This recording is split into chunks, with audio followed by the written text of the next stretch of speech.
ደስ የሚል ነገር ተፈጥሯል። ሩታና አብርሽ ወደ ቡታጅራ ሄደዋል። በድጋሚም ሊጋቡ ዝግጅት ላይ እንደሆኑ አንዳንድ መረጃዎች እየወጡ ይገኛሉ። ግን አብርሽ ሩታን በጥያቄ እያፋጠጣት እንደሆነ ቅጂዎችም እየወጡ ይገኛሉ።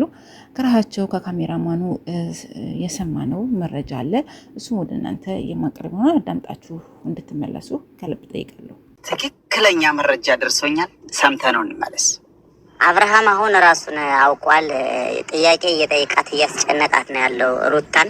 እንደባለፈው ደንዝዞ አይደለም ያለው፣ ሳቁም ተመልሷል። እኔ ከነሱ ግሩፕ ውስጥ ነኝ አለሁ አብሬ እዛው በቀረጻም በምንም አብሬ ያግዛለሁና ያለውን ሁኔታ ልንገርህ ብዬ ነው።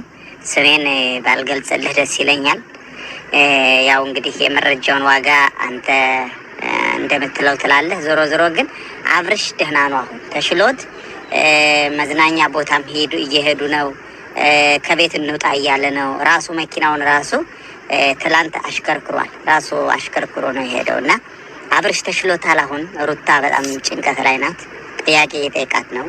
እንዴት መጣሁ፣ እንዴት ከአንቺ ጋር እንዴት በቃ የሚለውን ቪዲዮውን እያየ እየተጨናነቀ እያጨናነቃት ነው ያለው እና አሁን ተሽሎታል። ይህን መረጃ ለህብረተሰቡ ብታደርስ ደስ ይለኛል ወንድሜ። እንግዲህ ሌላም ነገር ሲኖር እነግርሃለሁ። እሺ፣ ሰላም ጤና ይስጥልን ውድ ተመልካቾቻችን፣ እንደተለመደው ለቻናላችን አዲስ ከሆናችሁ ላይክ፣ ሰብስክራይብ፣ ሼር እያደረጋችሁ ሀሳብ አስተያየታችሁን ብታጋሩን ስል አሳስባለሁ። በመቀጠል ቡታጅራ ሄደዋል። ግን አሁንም ሩታ አብርሽን እያስገደደችው እንጂ ብዙም ደስታ እየታየበትም አይደለም። እሷ ራሷን ስራዋን በሰራችው አብርሽ በቅዠት ወደ ሩታ የተመለሰው ምክንያቱም ያው ከሄርሜላ ጋር የነበረው ፍቅር፣ ደስታ የሱ ፊቱ ራሱ ደስተኛ አይደለም። አይታችኋል። በግድ ወደ እሷ እየሄደ በግድ የተሳበ ሰው እንጂ አፍቅሯትና ወዷት የተመለሰ ልጅ አይደለም አብርሽ ማለት ነው። ደግሞ አንዳንድ አስተያየቶች አላችሁ። ምንድነው ዳኒ አብርሽን ስለሚያፈቅር ሩታን ስለሚያፈቅር ትዳሯን አይፈልግም። ለዚህ ነው ትዳራቸውን እየበጠበጠ ያለው።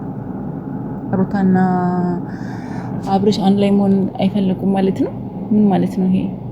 ሲቀጥል ምንድነው ሩታ በጣም ደስ ብሎኛል ለእናንተ አብራችሁ ስለሆናችሁ። አንዳንድ አቃጣሪዎች አላችሁ ደግሞ የሚገርመኝ ነገር እና በጣም ጀግና ነች አይደል? ምንም ጀግንነት ማለት መጀመሪያ እንግዲህ እሱን ስትቀጣው ነበረ፣ የፈለገችውን ስታደርገው ነበር። እንደው ካሰባችሁ ማለት ነው ወደ ቤቷ የምትመልሰው ልጁን አሳብዳው ነው።